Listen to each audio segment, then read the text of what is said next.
lakini ne kero ko ringe winto ko kengina maska cherora abeke binto na wogera abereke mse no njenga ni uja sole osondo lakini ndo but the plan you have tuliona kwa mtandao tunajaribu kusema mheshimiwa hajafanya kazi yoyote hiyo, the plan is going to fail. Unajua sasa tumekupata kwa ofisi, tukikupata huko nje itakuwa mbaya. Tumekupata kwa ofisi, tufanye hivi, tupatane kwa ground huko nje ukijaribu kumulika hizo project zenye hazijafanywa, na hakuna project ijafanywa hii Borabu. Sawa? Mimi ni kijana nilikuwa nimepotea, but I'm back home. Those were the words of the former Inject Party leader ambaye ni Morara Kebaso, ambaye sasa hivi anasema anawania kiti cha ubunge eneo bunge la Borabu, mahali ambapo Patrick Osero ndiye mbunge wa eneo lile. So why is Morara Kebaso back? Why is Morara Kebaso back? And he is back saying that Matiang'i is the 6th. Amekuwa katika kituo cha radio, runinga, na jana alikuwa katika Oga Obina. Kwa sababu before niendelee, please my dear, my sister, my brother, my elder brother, my mother, my father, I plead for you. Na kuomba tu subscribe so that we grow together, tuchambue siasa pamoja, tujue ni yapi yanaendelea kutoka maeneo tofauti tofauti.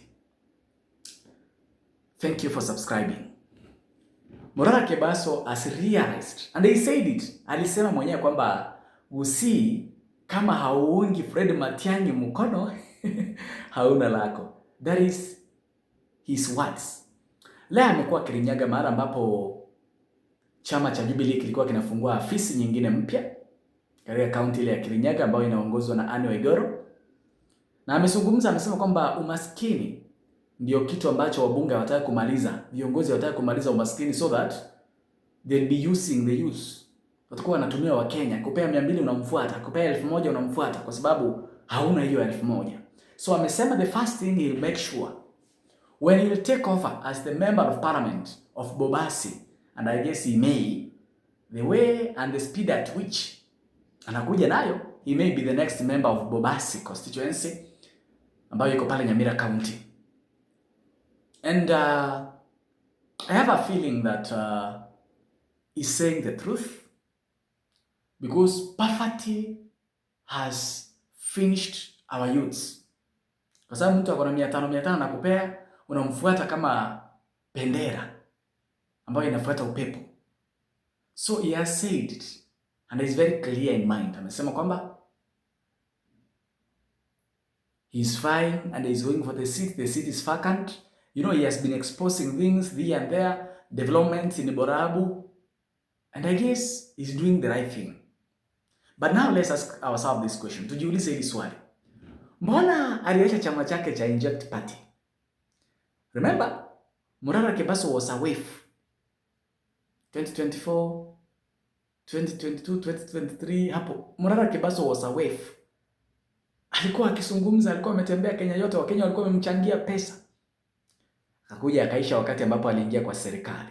Wakati alianza kutetea William Ruto, hapo ndio aliishia. Wakati alianza kusema eti hatuwezi toa William Ruto bila kujua mwenye tutamreplace naye, that is where Morara Kebaso aliishia. Tuliona akishikwa ovyo, that is how aliisha. Now he has found a new thing to do.